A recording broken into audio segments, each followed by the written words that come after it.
I think snake oil is a slippery slope because who is determining whether or not it's snake oil? Someone can say it works, but they don't have third party testing or whatever. So, what's the line necessarily of what is considered snake oil or not?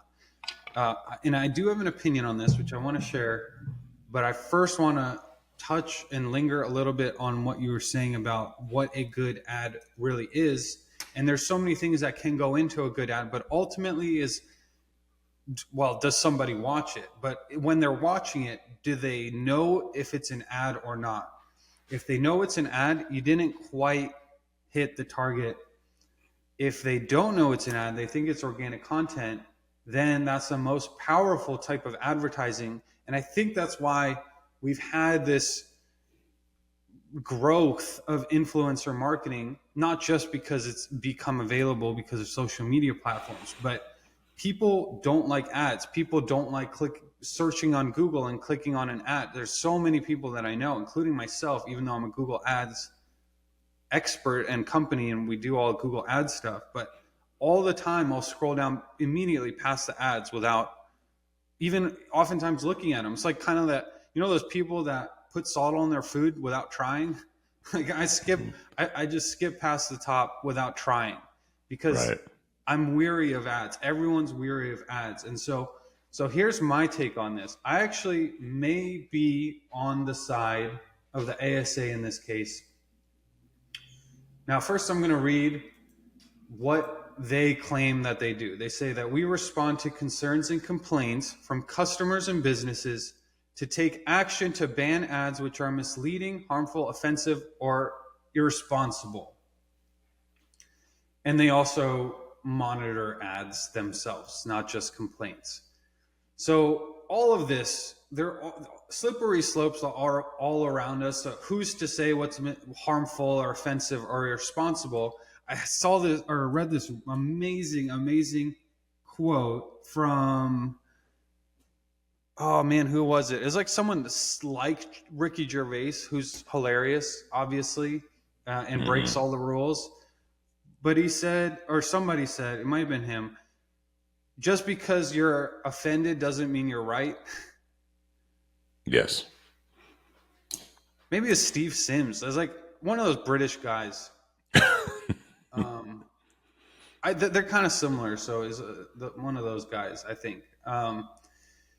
So it is a slippery slope. However, we know that people buy when they believe that somebody is being when someone's authentically reviewing a product. When we look on Amazon, we're like, oh man, these are probably fake reviews. Or and nowadays on Amazon you see this user was compensated with a free product for this review, and I'm like immediately write that review off.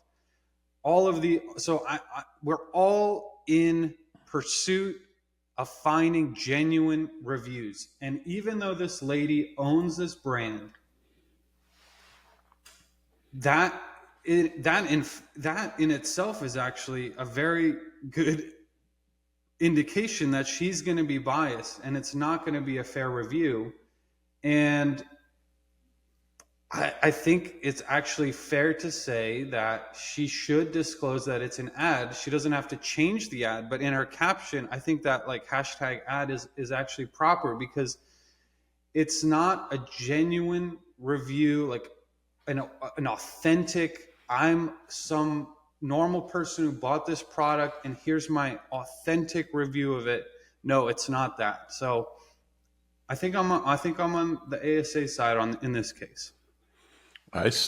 And that is a good point, and I still lean to, I don't think she'd have to disclose that. I think that um, our intuition nowadays, there's so much UGC happening, and I think it's actually going to take away from that advertising medium because it now, I mean, whether you're on Amazon and you're scrolling through and you go, you'll look at a product and you'll see somebody reviewing the product in their video, and you could tell that this is somebody who was paid or they are just biased towards it. And at least for me and a couple people I know, when they're going through TikTok or Instagram or Facebook and they're seeing some of these reviews, you can tell when somebody has an agenda. You could just pick up on it, right? Um, My thing is, this is a game.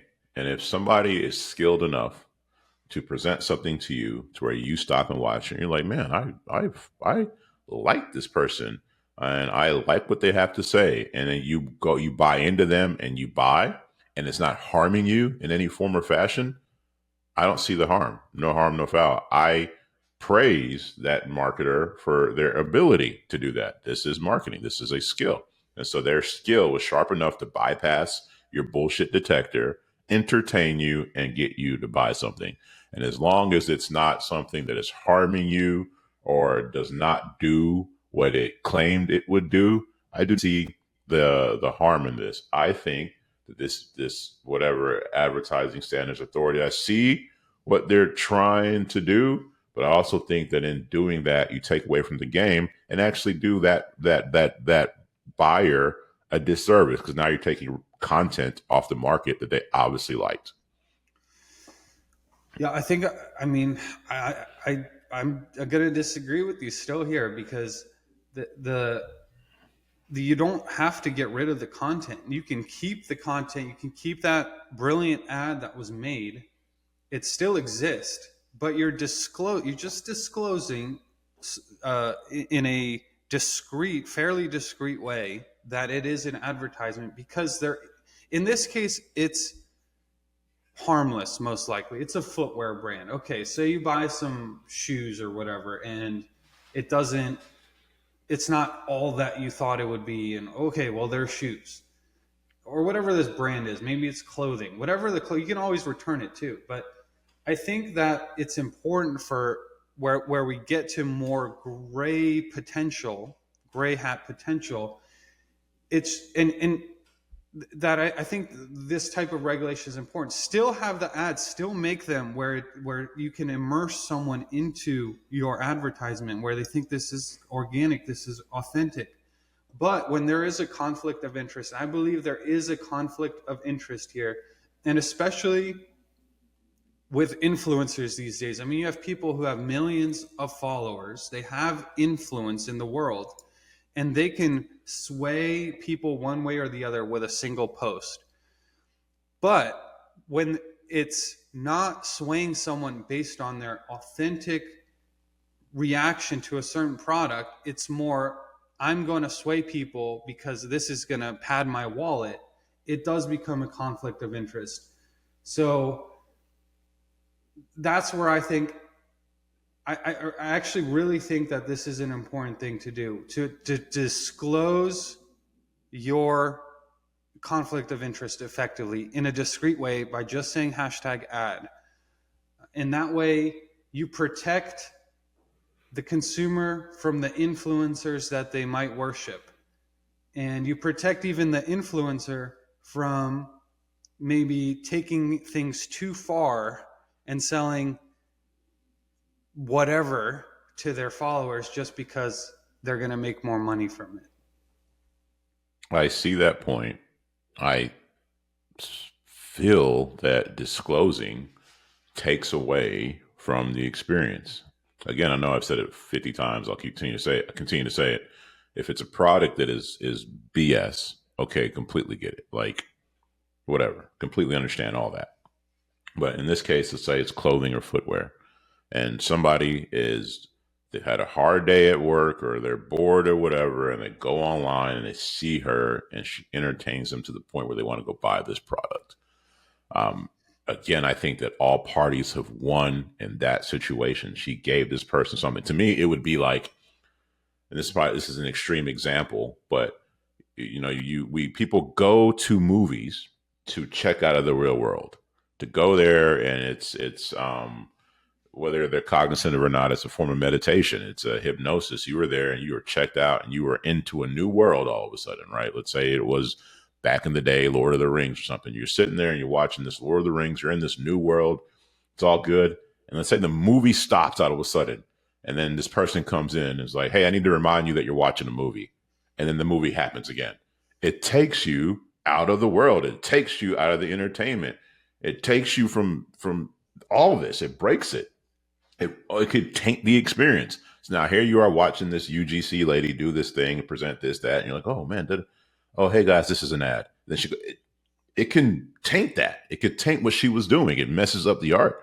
And so I can see why they're doing this. And I can see when it's applicable and why it could be important. And I also think that by doing this in situations, in this specific situation, it could ruin the experience for the buyer.